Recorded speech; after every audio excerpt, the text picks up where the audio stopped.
Hello and welcome to another AIC video. About 2 years ago, I had the opportunity to review a Lenovo 14W, a device that was created specifically to target the education market. It was to give teachers something that was a little bit nicer than what their students were using, but still be within department budgets. It was cheap and had some kind of nice features for the price. Namely, it had a 1920 by 1080 screen, a great battery life, a decent keyboard, and an okay CPU. And it was really cheap. I believe it was under $150 if you shopped around, even on Lenovo's website for a little while.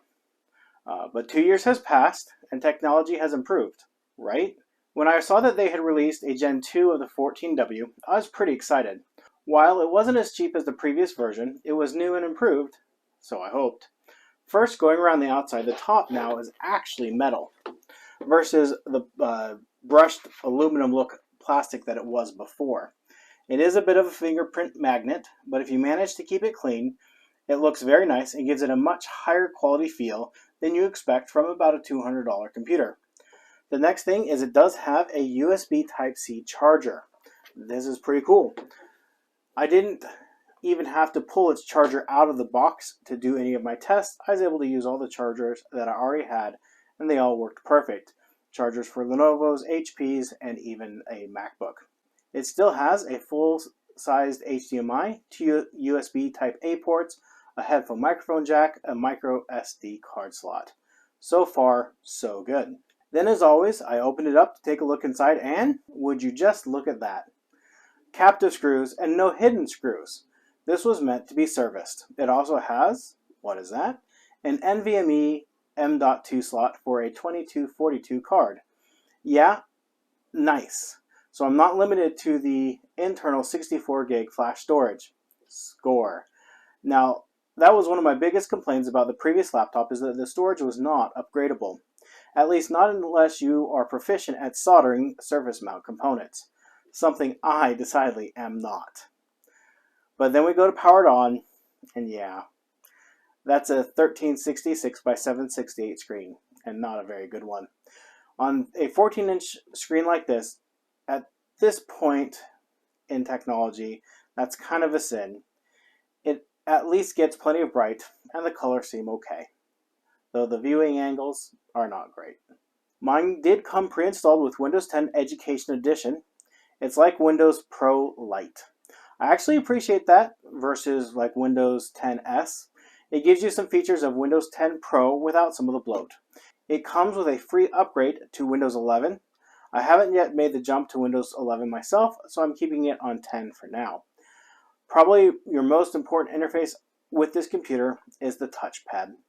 It's an okay size, absolutely a 2018 touchpad and not a 2022. Its clicks are less than great. There isn't much separating the right and left click. I often found myself doing one when I meant to do the other. At least its surface is different from the rest of the palm rest, so you can tell when you get to the edge. Like with all of these laptops, I try to write the review on the machine that I'm reviewing. That way I can really get a good feel for the keyboard and typing experience. And boy, I normally love Lenovo keyboards. It's one of their best selling points in my opinion.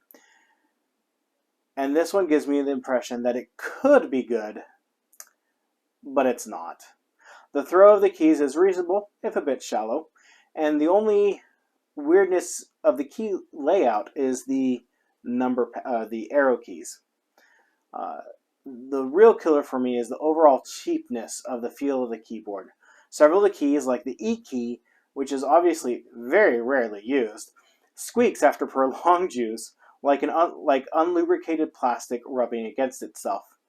The keycaps feel very thin and light. It makes it feel just cheap, and like it's not going to last very long. I know it is a cheap computer, but it's meant for the school system. It needs to be able to handle some abuse. And when the keyboard sounds like I'm stepping on the tails of mice, and the keycaps feel like they come from a kid's toy, it doesn't leave a positive impression for its longevity. Performance of the laptop is pretty abysmal.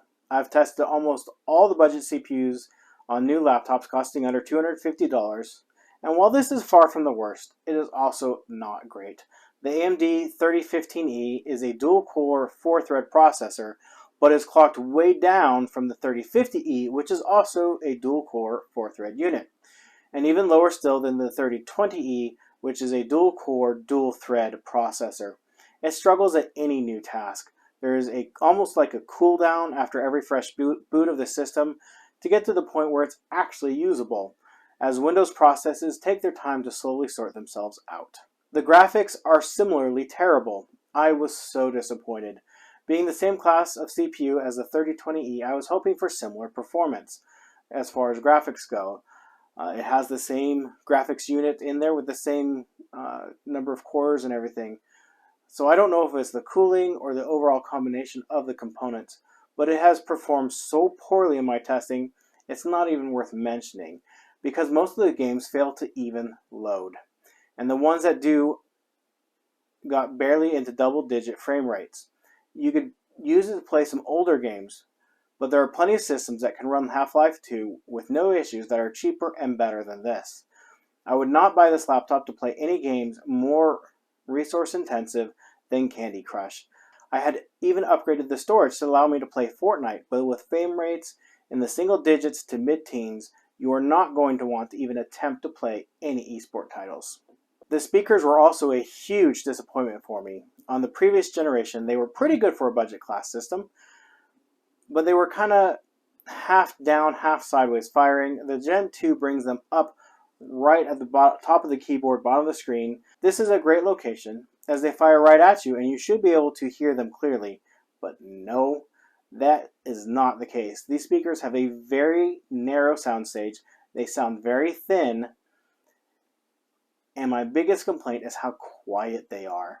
Barely audible at their highest volume. My phone gets louder, and not by a small margin. And the CPU was so overtaxed while streaming videos on YouTube that the sound got garbled quickly, making it impossible to enjoy anything.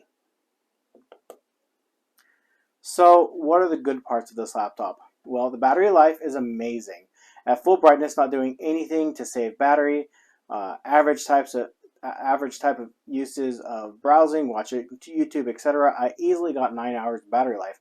More if I put any effort into preserving it. 10 to 12 hours is not unreasonable.